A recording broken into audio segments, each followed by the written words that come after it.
Cubs cave parties. Everybody's in for giving back to those in need. We're going to Club 400. Club 400. We're going to Club 400. Club 400. We're going to Club 400 Radio. All right. We are live in Club 400.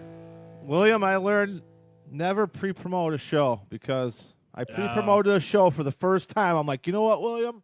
We need to start pre-promoting our shows and telling who our next week's guest is. So I finally decided I'm going to go out and I'm going to pre-promote the show. Me and William were hitting the road. We were looking forward to a great Saturday night, and it got canceled at the last minute. If you don't know what I'm talking about, we were supposed to be live at a restaurant, at Dorothy Farrell's favorite restaurant, and she was a little bit underneath the weather, so we did not get to see Dorothy, and we hope she's going to get better quickly, and we'll get her on down the line. But we have an awesome guest tonight, and before I bring him in here, or bring him on here, I should say, you know, I'm still trying to master the social media thing. I'm not too good. You know, for all the events I've had, Club 400 only has like 500-600 followers, you know. Right, and you know, I think we were talking a little bit about it when we were preparing for tonight's show, and we decided you need to continue to take advantage of the famous people you have here. Yeah. You know, like tell Tom Ricketts, follow me, you know, and Exactly. actually Mike North. We got to get back with Mike North. He's got 400. North has north of 400,000 followers. That's amazing. So I mean, we need to tap into his market of friends. Yeah, And follow you. So, as you guys know, if you've been listening to our past episodes, Club 400 Radio is all about Cub fans. We bring in you, the fan, part of the Cubs community, and we have a great one here tonight who's done some really cool things. Straight from Oklahoma, everybody, I want to introduce a good friend of Club 400, Wes Jameson. Wes, what's up, buddy? What is up, Stu and good. William? It's good to talk to you, man. Where is Oklahoma, for those people who don't know? We're might be smack some of our dab fans. in the middle of the United States. Nice. You have good weather then, probably. We have tornadoes. Okay. What's the temperature? We actually have snow. We have snow on the ground right now. Really? Okay. Yeah, it's Not very enough- crazy. Not enough to, like, cancel schools or anything. No schools were canceled now. Okay. You guys have the OKC Thunder, correct? Yeah, OKC Thunder. Yeah. Didn't you guys just get? Did they just get a new We're player? just over? getting big time. We're getting big time nowadays. Yeah, I mean, I've never been to Oklahoma. It's one of the states I haven't been to before. It's on my bucket list as well. Well, we're gonna have to go out there and throw a big party. I think. Dude, we've been waiting for you. It's definitely on the list, and but yeah, we wanted to bring you on, West. We wanted to talk about you first of all, about how the hell do you become a Cubs fan in Oklahoma, especially a great Cubs fan like yourself? Well, I mean, obviously WGN plays a huge role in it. My grandparents were huge Cubs fans. My uncle Scott is a huge Cubs fan, and they just kind of bred me into being a Cubs fan. And then having WGN right here in Oklahoma City, just you get home from school, you turn on the Cubs, and that's how it just happened. I loved Ryan Sandberg more than anything in this world. Like, that's who I wanted to be, and it's turned into a monster machine of fandom. Yeah, you know, I've wanted to bring this up one time to Tom Ricketts if the time is right or whatever, but I wonder if he's because we've interviewed maybe 10, 12, 13 people, and WGN is one of the first things that come up. Now, as you guys know, there's going to be a new network this year. The details have not been let out of the bag yet, but You know, once they are, it'll be on the Club 400 Facebook page. we'll have it on there right away, like always. But I'm wondering if the Ricketts family, because they, you know, I'm 45 years old, and that's the same way I became a Cubs fan as WGN. But I wonder if they're worried about the future, and grabbing fans, and because it obviously WGN did so much for them. They're a super station. Everybody was able to watch them during the day. No one else was playing during the day. But when you talk about the future of the Cubs, I mean, I'm hoping that all of us parents do our job, and raise our kids as Cubs fans. But what people the kids aren't watching TV anymore. I know my daughter Lauren, she's on YouTube more than anything, But yeah, it's just interesting, Wes, because we've had a lot of guests on. WGN comes up, and that's not going to be around. And now you're going to have a pay channel you're going to have to get somehow. But so yeah, you're out in Oklahoma, and you just caught on from WGN, and tell us about how it went from there. Like into the, just growing up, I always watched the Cubs, and then it kind of we have a minor league team here. We used to be called the Oklahoma City Red Hawks. We were like the Astros farm team. Well, the Iowa Cubs come here every single year, come here twice a year. And I never miss an Iowa Cubs game. And then I guess it was probably 5-6 years ago. We're at the game, and I'm just like, man, there is more Cubs fans here than there is Astros, Red Hawks, whatever they were at the time.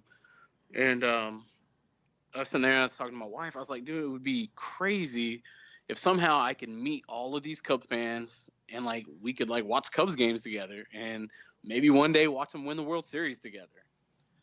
So I got home that night. You had a premonition, didn't you? And I started the Facebook page. I was like, man, I'll just make this Facebook page tomorrow when I go back to the Iowa Cubs game. Like I'll have like these little cards made up and I'll just start passing them out to everybody. And that's how it started. And then that's crazy because your Cubs page is called Cub Fans in Oklahoma, correct? Yes, sir. Cubs Fans in Oklahoma. Now, I mean, that's pretty specific, It's pretty specific. We do have, like special guests in our club that aren't necessarily Oklahoma, like local celebrities or Chicago Cubs celebrities like Stuart McVicker, people like that. Like if somebody dropped in from another country and heard Cub fans from Oklahoma, they'd be like, "Oh, that's a big group. It's got to be like 4 or 5 people." But yeah. WGN opened the doors. Both to not just Oklahoma but the whole country. I'm originally from Minnesota, and I'm so old. Back in the day, the only channels that were on TV, WGN was one of them.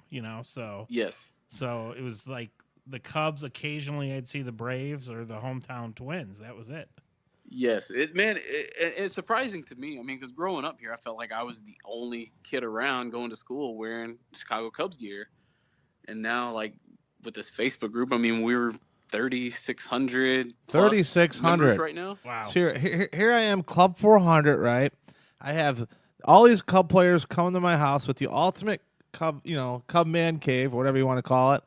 And I have like 500. So there's definitely, I need to get Wes Jameson to come out here and show me how to run my Twitter page, show me how to run my Facebook page. He could be I'm doing something wrong. He I'll could tell be you that your much. Social media guru. Yeah, I guess. I'm telling you, it's all about networking. It's been, it started with the IVMV guys. Somehow they caught on to the Cubs fans in Oklahoma.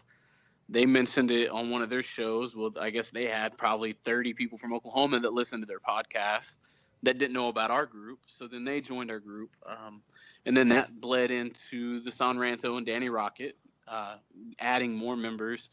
And then, the Chicago Tribune did a story over Cubs fans in Oklahoma. WGN has done a story over Cubs fans in Oklahoma. It's been mentioned in Vineline magazine.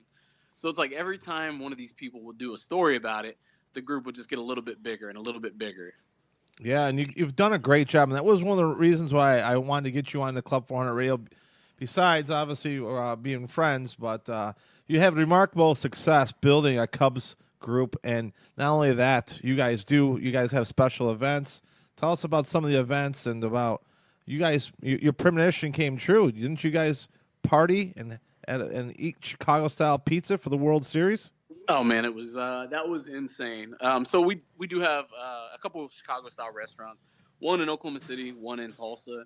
So it kind of fits us both because we have a huge group in Tulsa, a huge amount of people here in Oklahoma City, and it's about an hour apart. So it's it's hard if we have a watch party in the middle of the week for the people in Tulsa to come to Oklahoma City or vice versa. But for the World Series, we had at the watch party I was at in Oklahoma City, we probably had about 500-600 people crammed into this little Chicago style pizza joint. How is the Oklahoma Chicago style pizza, by the way? Because as you could tell by my figure, I eat a lot of pizza. Oh man, there's nothing better. I think that's my favorite memory of Cubs convention is your room was pretty much a Giordano's buffet. Oh, it usually is, and the bathtub is usually full of a beer, especially at the Cubs convention. Yeah, love it.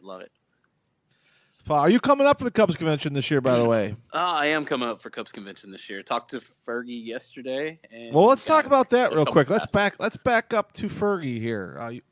You just talked to a Hall of Famer on the phone. Let's go back to you two are in such a different planet than I'm in. I'll be sitting with Stu, and he'll be like, "Oh, hold on, Ben Zobrist on line 1," whatever. I'm like, "What? Yeah.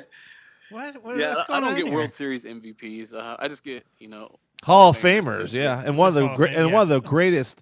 And Wes, before you go, I gotta tell a funny. I think Wes, did you help me get Fergie out here? I don't remember.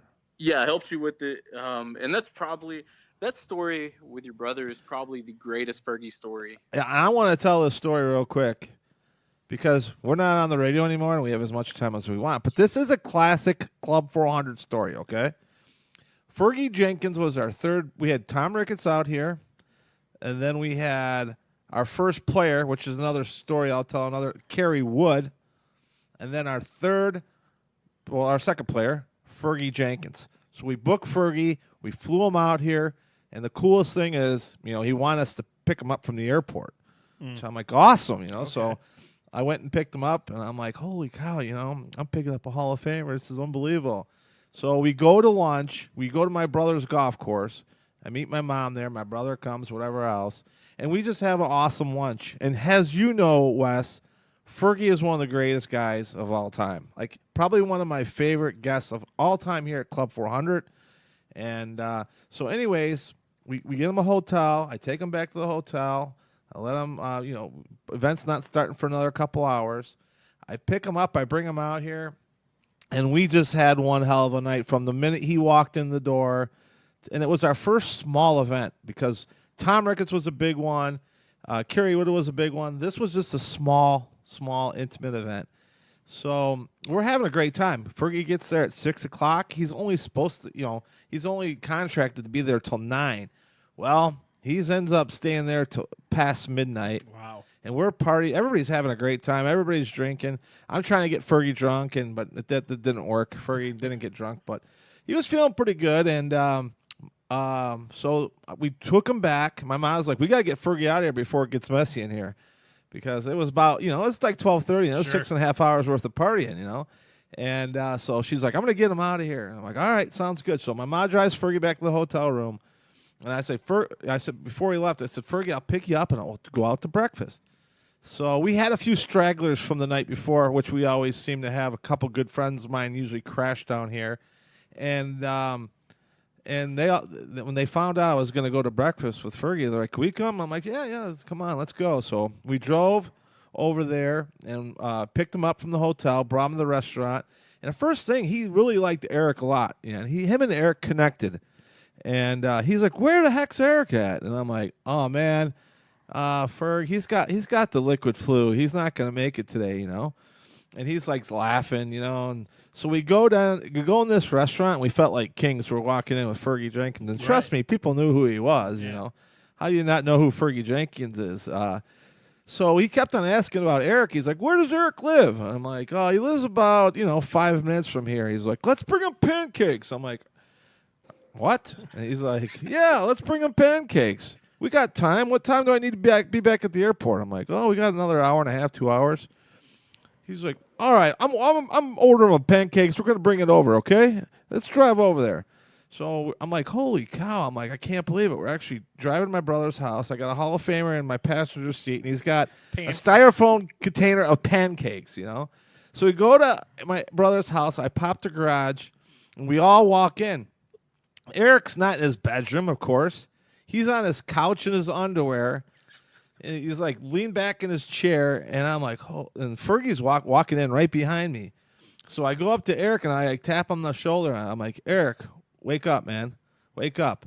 He opens up his eyes. Fergie's like right in front of him, and he's got styrofoam pancakes. And Fergie's like, Eric, what the heck? You can't party or what? And I was like, we joke around to this day. There's probably not many people who had a Hall of Famer deliver them pancakes when they're hungover. Just Right. Unbelievable. That's awesome. I'll tell you what, Wes, I want you to tell us the whole story. But my mom to this day just loves Fergie. Eric loves Fergie. I love Fergie. I've got I brought like 30 pictures when I was at the Cubs fantasy camp, and he signed them all. But Fergie, he holds a special place in the McVickers' hearts, and we do want to get him out here really soon. He's coming out with a book that he's dropping at the Cubs convention. But Wes, back to you, and why we have you on. Tell us about you and Fergie, which is a really awesome, cool story that not a lot of people have a story like that, Wes. No, man, it's still surreal to think about it. But I mean, it's a long story, but like you said, we're not in the studio anymore. So pretty much, man, my wife was pregnant with our first kid, and we were having a boy. We done decided that we're naming him Jenkins after Fergie. And man, this was in November of 2014. The baby was due in March. So she's pretty good size by this time. And we're walking around the sports museum here in Oklahoma, and the little old man that works there, he comes up and we're talking about the baby and the pregnancy. And I was like, yeah, we're having a boy and we're naming him Jenkins after Fergie Jenkins. And this guy he loses it. He gets excited and he's like, oh, that's wonderful. Well, he walks away. We continue walking around the museum, and the next thing you know, this little old man's bringing me the cordless phone. It's like, hey, somebody's on the phone for you, and it's Fergie Jenkins. This guy just happens to be good friends with Fergie Jenkins. Wow, that's called being at the right place at the right time. Oh man, like it couldn't have happened any better. And we're on the phone with Fergie, and he's like, well, like I'm gonna be in Oklahoma in January because. City of Oklahoma City, they have a Major League Baseball award for the best left-handed pitcher called the Warren Spahn Award. Well, Fergie presents that award every January here in Oklahoma City. So he's like, hey, I'm going to be in town in January. I want you and your wife to be my guest at these award ceremonies. And I'm like, oh, man, for sure. Like, just let me know. So sure enough. So you basically, this guy hands the phone to you, says, hey, this is Fergie Jenkins. I heard your name and your kid after me. And the next thing you know, he's inviting you to the Warren Spahn Awards. To the Warren Spahn Awards, yeah. So, that's awesome. Yeah, like, I mean, so I'm thinking, okay, like, it probably won't happen, but hey, if it does, it does. Well, I mean, about a week before the awards, I get tickets in the mail for this award ceremony. And so by this time, my wife, Amy, she's not feeling too good because she's sick all the time. And so I go to these awards by myself. And I walk in, and like these tickets just like, hey, you're at table 1, table 2, and I'm at table 1, and I sit down at the table, and Fergie Jenkins is right beside me, and then right behind me is the recipient of the Warren Spahn Award, Clayton Kershaw. So like I'm surrounded by Fergie Jenkins and Clayton Kershaw. I'm just like, man, this is unreal. So that's the first time I met Fergie, and we talked during the dinner, during the award show. Well, the show's ending, and he's like, hey, I'm going back to the hotel, going to the bar, having a couple drinks if you want to join me. No, I don't. Nope. Yeah, well, in my mind, I'm thinking, okay, I've got like an 8-month pregnant wife at home, or I can go have drinks with a Hall of Famer. She'll never know. She'll never know. So I go to the hotel. The banquet went late. We're having drinks, and I mean, just having a good time. And it starts getting late, and he's like, well, hey, like, I got to catch a flight in the morning, but give me your cell phone number. I want to keep up with this pregnancy and make sure everything goes smoothly. I'm like, okay, I'll give you my number, Fergie. No big deal. I'll never hear from this guy again in my life. I've heard from Fergie every single day until the baby was born. Wow. I mean, he called every single day. Hey, is everything good? Like, how much longer do we got? Sent us a gift for the baby shower. Oh my gosh. Was one of the first people to call to congratulate after Jenkins was born. It's been unreal. And then that's how that all happened. And then, you know, a couple months after he was born, he's like, hey, me and my daughter Kim, who lives in Canada, we want to fly into Oklahoma and meet the baby. So it's a testament. Is a testament to the man's character. I mean, yeah, you could talk about insane. his baseball, how good he was at baseball, but truly they have that saying, you know, you can be a Hall of Famer on the field, but can you be a Hall of Famer off the field? And he is. And I'll tell you what, don't mistake any of that for anything than just Fergie having a huge, huge heart. Yeah, and probably totally honored by the fact that you named your child after him. You know. Yeah, that's really I mean, cool. That was one of the first things he said. He said, "Man, you know, I've heard people name their kids Ryan and Wrigley and Clark and Addison." He said the closest thing I've ever had is Tom Seaver named his cat after me. So, yeah. So man. I mean, he's really humbled by it, and then you know, I don't. Fergie doesn't understand how important he is to Cubs fans and like how special of a person. And he needs a statue, right, Wes? Come on, why don't they have a statue for him yet? I've asked Mr. Ricketts personally. It's got to happen. We need to get a little notebook and start questions for Tom for when he comes. Yeah, in studio here and is on the show. That'll be one of them. I mean, I have. Mr. Ricketts didn't tell me himself, but I've been told that maybe after this whole 1060 thing is finished. Right. Well, they're gonna have like with the new area they got plenty of rooms for some statues. You know. Exactly. So. My thing is, you got to look. Fergie's not a spring chicken anymore. Right. And you want to do it. You want to do it when he's still. Exactly. Here lucid exactly. and. But I'll tell you what, Fergie is no spring chicken. You're 100% Wes, but the guy is in damn good shape, man. Man, he's solid as a rock. It amazes me how well he gets around and. Yeah, he gets around great, and he's solid. You know, he's solid for his age. I mean, you know, he's still got a good base to him. You know. Yes. He's got like a Williams base to it. No, not really. I won't. But it's like you said, man. I remember when he came, he called me, hey, like this is what time I'm gonna be at the airport. Come pick me up, and like I'll never forget just like picking him up, and man, just I'm like, dude, the Hall of Famer is in my car right now. Like a guy that because obviously Fergie was before my time, but like you hear everything about Ernie Banks, Fergie Jenkins, Billy Williams. So I'm just like, man, this is a legend sitting in my passenger seat right now. And I'll tell you what, there'll be no pitcher like him ever. Like, I mean, nowadays you see how baseball's changing, and the starter got 4.5 innings, right? 4 1/3 innings. Oh, what a great job he did today. No, Fergie pitched. Well, how many consecutive? 9 innings or complete games. Complete games. Was it 20 in a row or 1 year? Yeah.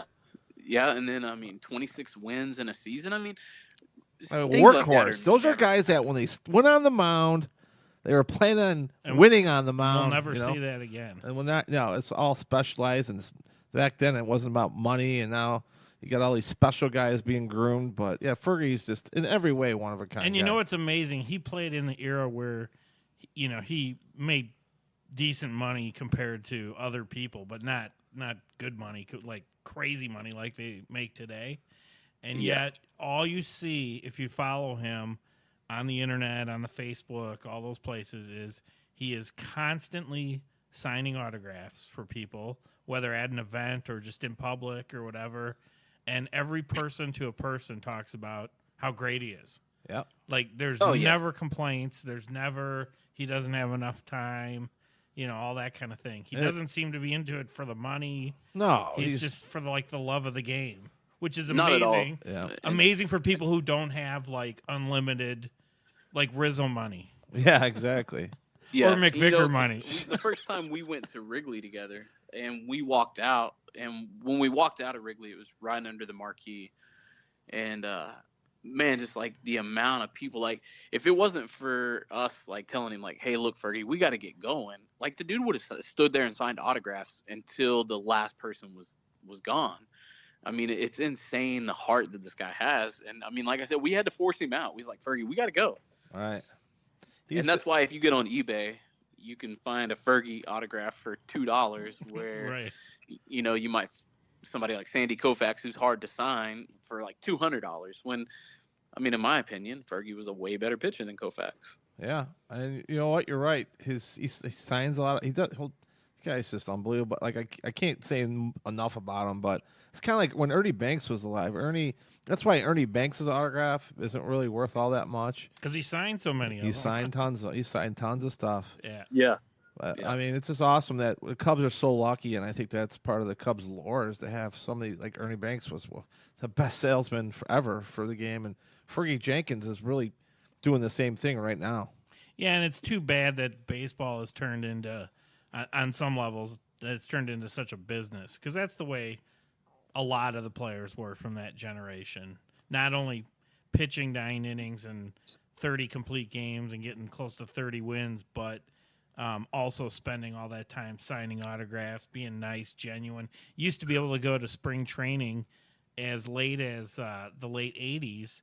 Spring training games were like $2, and you could literally walk on the field. Yeah, Yeah. And now they're Now they emulate like regular games. They're getting close. And one more thing, if you do happen to go to any spring training game at the Sloan Park, Fergie Jenkins is usually out in the left field, center field area, signing autographs for his foundation, the Fergie Jenkins Foundation. I think you can find that on the internet also. But yeah, Wes, unbelievable that you had you're friends with the Hall of Famer, and you just talked to him the other day. You just said you talked to him yesterday. Yeah, he called me yesterday to see how many convention passes I needed. So, Jeez. Nice. I had like 2 people in the last week ask me for convention passes, and Fergie's calling you. How many convention passes you need, Wes? Yeah, he was like, "Hey, man, we're trying to get our number down to see how many we need to order. How many do you need?" I'm just like, hey, "Thanks, Fergie. Thanks for thinking about It's me." nice to be on the short list. Yeah. I mean, it's the guy he is, man. It's unbelievable. And like I still talk to him once, twice a week, just to check up on him. He just lost his wife, and so adjusting to life by himself now. But he's doing great, man. Fergie's doing great. Like Stu said, he's got a book coming out that they're going to release around the Cubs convention. I think they're actually releasing it at the Cubs convention. Yeah. So things are going good for him. So, Wes, you talked about when you were growing up, your favorite player was Sandberg. We know that your probably favorite old-time throwback player is Fergie, based on your stories. Who would be your favorite player in today's team? In today's team, man, I would have to say Rizzo. I really love Jake. Jake was my man, but now he's no longer there. Well, you look like Chris him for Bryant, crying out loud. If you haven't seen Wes Jameson, he looks. You got a good picture. Have you seen him with post? have you seen Wes without his clothes on? Me? Like we saw Jake. Thank God I haven't. Yeah, because I'd match nothing like Jake when it comes to that. Jake is a rock. Yeah, he is. More like a boulder. Brick shithouse is what he looks like. Yeah, We can say that but too. man, I don't. It's so hard, man, because Chris Bryant is an unbelievable person as well. I met him when he was here in Oklahoma City playing for the Iowa Cubs.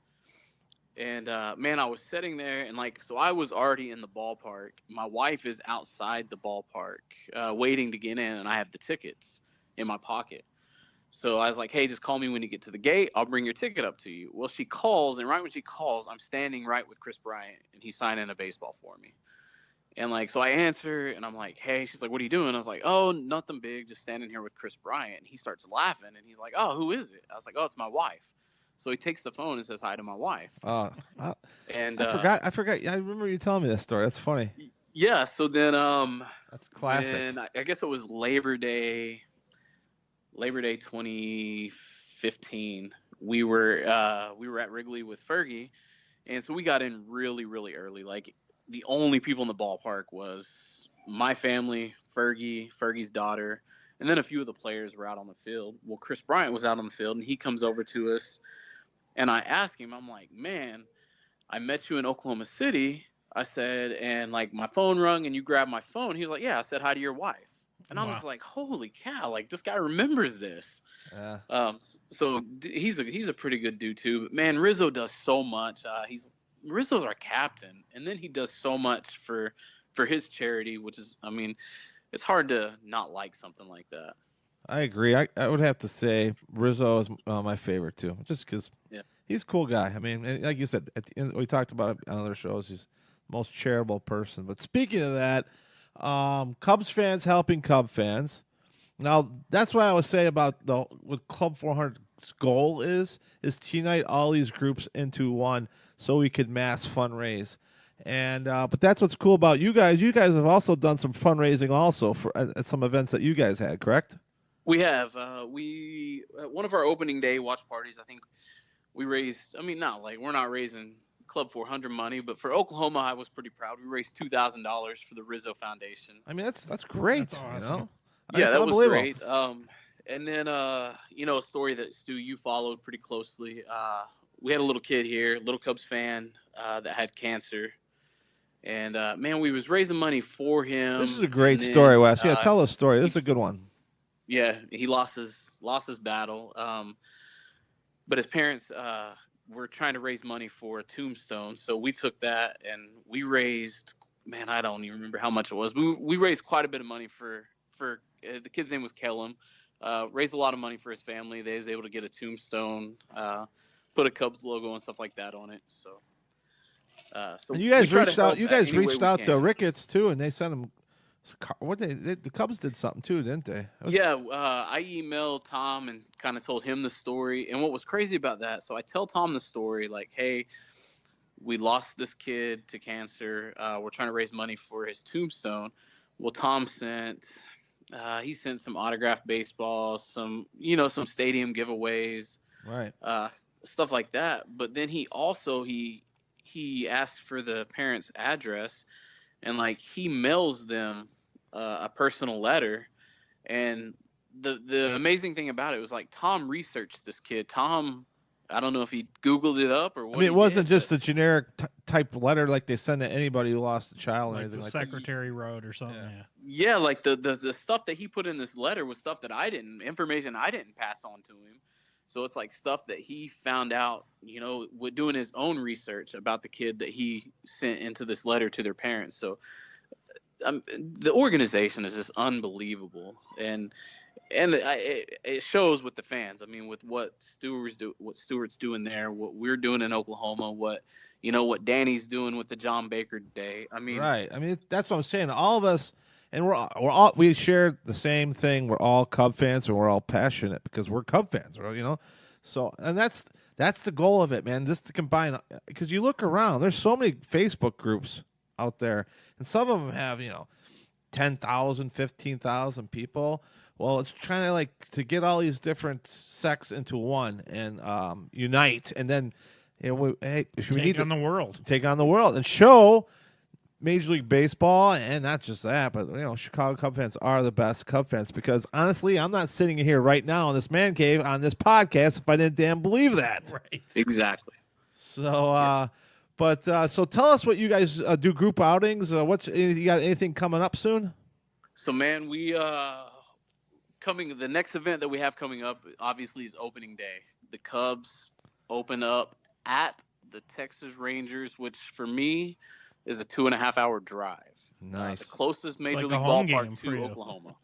That's a home game for Wes. So did you just say, Wes? I didn't mean to cut you off. Is that the closest Major League Baseball? Oh, it is? Yeah. Stadium? Okay. Yeah, by far. Yeah, it's Okay. a 2.5-hour drive from Oklahoma City. The next closest is probably St. Louis, which is 6 hours. St. Louis or Kansas City, and they're about 6 to 8 hours away. So yeah, the Rangers are the closest, and this is going to be the first time the Cubs have been at Texas, I think, in 8 years. Jesus, and you know what? So- It's gonna. I've been there before. The stadium's great. Backs up right to Cowboy Stadium.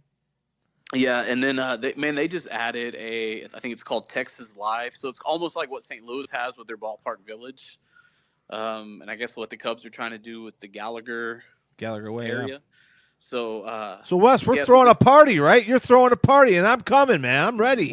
we are throwing a You know me, I like CFIO parties. Club 400 Cubs Nice. fans from Dallas Fort Worth big party.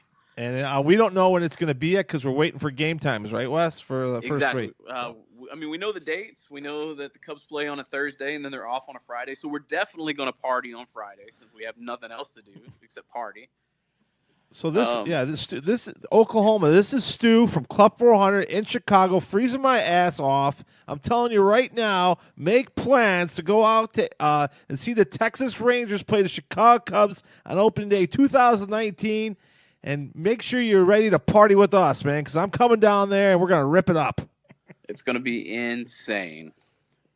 I got my WWE in there. I was like, You did. That was pretty. I was that a- pretty intense. I was afraid that started he was ripping going my to pick hair the a little bit. table up and break it over my head or something after that. That was good dude, stuff.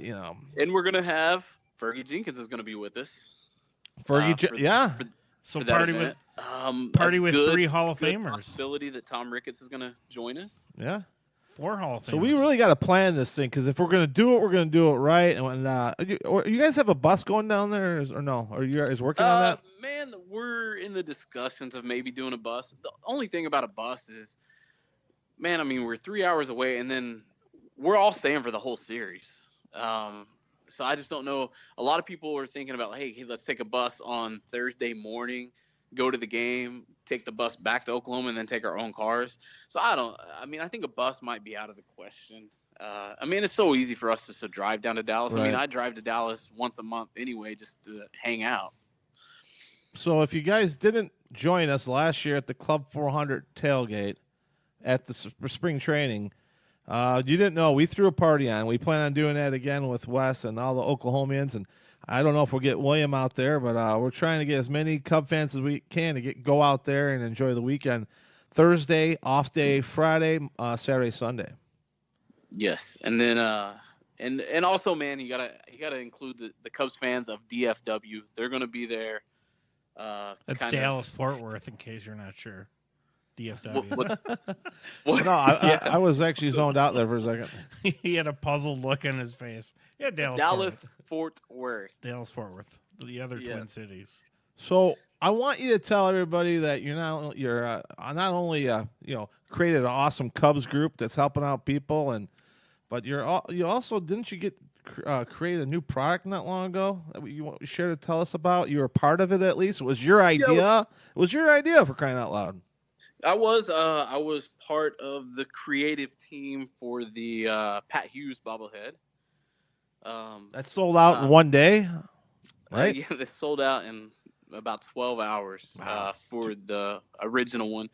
So now they had to make a secondary version wearing a different color shirt, and they've sold double what they sold of the original one. So it's been really successful. We posted it on Club 400 on both pages, and yeah, I mean, I'm glad I bought mine. I bought mine right away because I knew I wanted one, but I'm glad I didn't sit on it. That's what the instructions said. Buy it right away or they'll be gone. Yeah. Yeah, and they were gone quicker than I think anybody thought. But yeah, I've been lucky enough to partner up with the Bobblehead Hall of Fame. And they're out of Milwaukee, by the way, right? Out of Milwaukee. Matter of fact, the actual Bobblehead Hall of Fame and Museum opens up later this month. So for you guys in Chicago, it's just right up the road to go visit this place. So basically, you go to the Miller Brewery. Maybe you go to the Bobblehead Factory first, then you go to the Miller Brewery. They got the Pabst Brewery up there. Milwaukee's starting to be a place to And be. then Miller Park. Yeah, Miller Park is great. We had a good time there. It's an unbelievable stadium, and the tailgating is off the hook. And they got a couple good bars close to there too. We've had a lot of good times out there. Especially, you usually get a hotel and stay the weekend. Yes, sir. And then, by the time people are going to listen to this, we have a new bobblehead. Is this breaking raising money news? for cancer awareness? Breaking news. New bobblehead. This is breaking new news. bobblehead. Yep. Matter of fact, it breaks tomorrow morning. Darren Ravel from ESPN is going to break the news. But it's a Tyler Trent, the Purdue kid, the 20-year-old kid fighting cancer from Purdue, had the P shaved into the side of his head. We've got a bobblehead coming out of him tomorrow. And $5 from every bobblehead sale is going to cancer research. $3 is going to the Jimmy V Foundation. And then $2 is going to the Tyler Trent Cancer Research Endowment at Purdue University. That's So, super cool. That's pretty good. That's and breaking on news on top Club of- 400 on top of Radio that- right there from West Jameson, Cub fans from Oklahoma. We might have and to post this tonight, so we're breaking the news before Darren Ravel. Technically, we are breaking the news, and Tyler Trent is a huge Cubs fan. So Oh, that's awesome. That's great. Man, you're doing a lot of different things. You just got a new job, I heard, so that's keeping you on your toes. And Yes, sir. With Coca-Cola of America. hey, they better have good benefits. Real good benefits. So we're doing great, man. Life is going great. I'm just ready for Cubs fans, help Cubs fans down in the Dallas area. By the Yeah. way, Coca-Cola is the official sponsor of Club 400. Until Pepsi calls. I will make sure that Pepsi does not get a contract like that. We've blocked Pepsi from the phone, so they're not. That's what I'm talking about, man. I love William, except for the fact Coke he's tastes way Vikings. better with rum, anyways. Captain Morgan's. Wes, what's your drink of choice if you're going to drink a nice alcoholic beverage? By the way, That is Fergie Jenkins' drink of choice, Captain and Coke. Captain and Coke. Love it. William, if you're going to drink a nice cocktail, I don't even know why I'm talking about this right now, but what's your favorite cocktail? I'm going to go with vodka and 7-Up.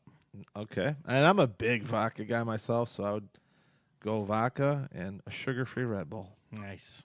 Man, Half and half. A little We call the Club 400 drinks. with a shot of with a a shot shot of of- Jaeger on the side. Yeah, exactly. So, perfect. you can't match. do Club 400 without Jaeger. Yeah, no, for No, you sure. can't. We go through a lot of it here, and that's probably why Jägermeister gave us a free machine, but that's besides the no point. doubt. But, Wes, yeah, we're looking forward to seeing you at the Cubs convention. And then, by the way, we'll talk about it, but for all of you that don't know about it, Danny Rocket and Ivy Envy are what they throw a party the Saturday night of the convention called the Unconventional Conventional, I believe. Is that right? And That's right. it's over there at the Ginger Man Tap, which is now G-Man Tap, and right by the Metro out there. That's the place with the Malort. If you're at the Cubs convention and you don't like bingo, this is the place to be, all right? This is the party to go to. It'll be for charity. They always do something for charity. I'm going to see if I can get a few of the players over there, and Danny's going to play, like always, and it's going to be a great night. So put that on your schedule, Club 400 members. Saturday night of the Cubs convention. I know Wes will probably be there. And, yeah, Wes, well, thanks for coming out with us, man. You should be really proud of what you've done with your group. And I'm looking forward to coming out and seeing you in March and starting the season off with a W. Yes, sir. And hey, maybe Bryce Harper plays for us then. Crossing our fingers over here. Interesting. Yes. I went on a rant the other day, and it was basically, the Cubs don't have any money. The Cubs don't have any money. Cubs have money. Cubs have money. They're printing money over there. That's why there's a printing machine where they're just printing it. You know what? The Cubs have money, but they're not sitting on it like other owners and ownerships and organizations. They're spending it. They're spending it. No, they're in the top 6 last And year. we're wearing World Series ring because of it. Right. So So, Exactly. Theo is the master poker player. They're going to, who knows? They're throwing out all kinds of stuff to the press and the media. The Cubs are going to do something big. I don't know what it's going to be, but they're not going to go into next season late, with pretty much the same team they lost with last year. But yeah, it'll all start out in spring training, Wes, and maybe we'll get you out there one of these days, and the season will begin with you guys for our big party out there in Arlington, Texas. Yes, sir. I'm ready for it. Okay, everybody, thanks for Wes for coming on, and Club 400 Radio, another classic Cub fan today, William, and a guy who's really done well. I mean, he's hanging out with Fergie Jenkins, and he's, Cub fan from Oklahoma. and he's raising money for charity. He's what we're all about here at Club 400, That's and it's right. such a pleasure to have him as a buddy. Yeah. Thank you, Wes. Thank you, William. All right.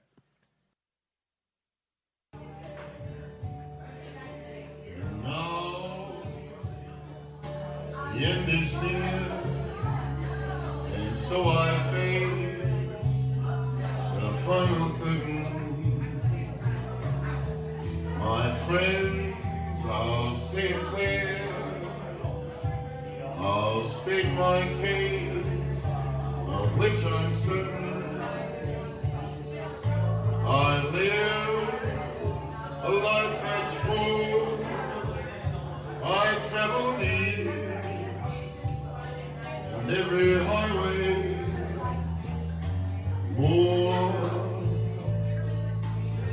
much more than this. I did it my